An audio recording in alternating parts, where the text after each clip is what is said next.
नमस्कार दोस्तों, जय जोहार। मैं कौशल तिवारी और बिहनिया संध्या में आपका स्वागत है। डॉलर के मुकाबले रुपया कहां पहुंच गया, लेकिन अब न तो रुपये गिरने को किसी से तौला जाता है।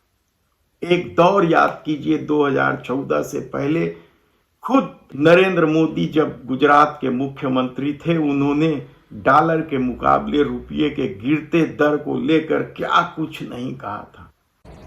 जिस प्रकार से डॉलर मजबूत होता जा रहा है, रुपया कमजोर होता जा रहा है, विश्व व्यापार में भारत टिक नहीं पाएगा।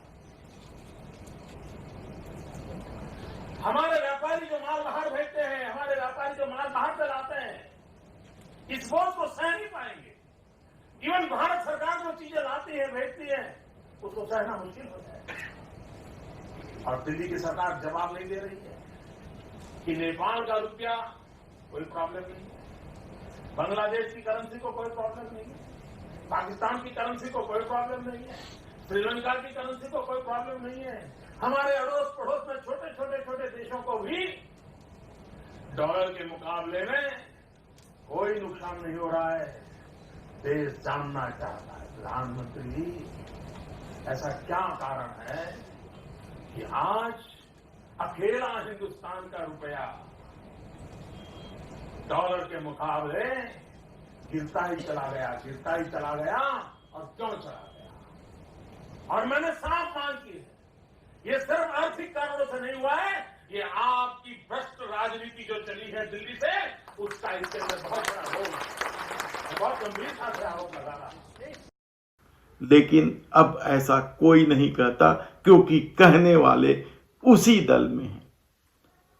तब क्या महंगाई को लेकर कोई सवाल उठ सकता है? महंगाई तो अब सवाल ही नहीं रह गया है आम लोगों के लिए, लेकिन माननीयों के लिए आज भी महंगाई सबसे बड़ा सवाल है। और शायद यही वजह है कि छत्तीसगढ़ विधानसभा में माननीय विधायकों का भत्ता 2 गुना कर दिया गया। पहले 1,000 रुपए मिलता था और अब 2,000 रुपए मिलने लगेगा। पहले कैबिनेट की मंजूरी हुई और उसके बाद, जैसा हमेशा होता है या अक्सर होता है, मिनटों में भत्ता 2 गुना करने का प्रस्ताव पारित कर दिया गया। इस पर कोई बोलने को तैयार नहीं है, क्योंकि वे लोग महंगाई से पीड़ित हैं। आम आदमी महंगाई से पता नहीं पीड़ित है नहीं पीड़ित है, क्योंकि इस दौर में जिस तरीके से महंगाई के सपोर्ट में लोग खड़े हो जाते हैं, क्या आय 2 गुना हुआ है लोगों का?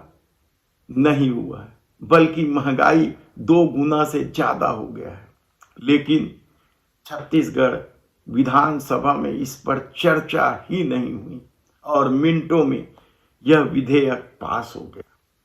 तब सवाल आम लोगों को पूछना चाहिए कि यदि उनके लिए महंगाई है तो आम लोगों के लिए महंगाई क्यों नहीं?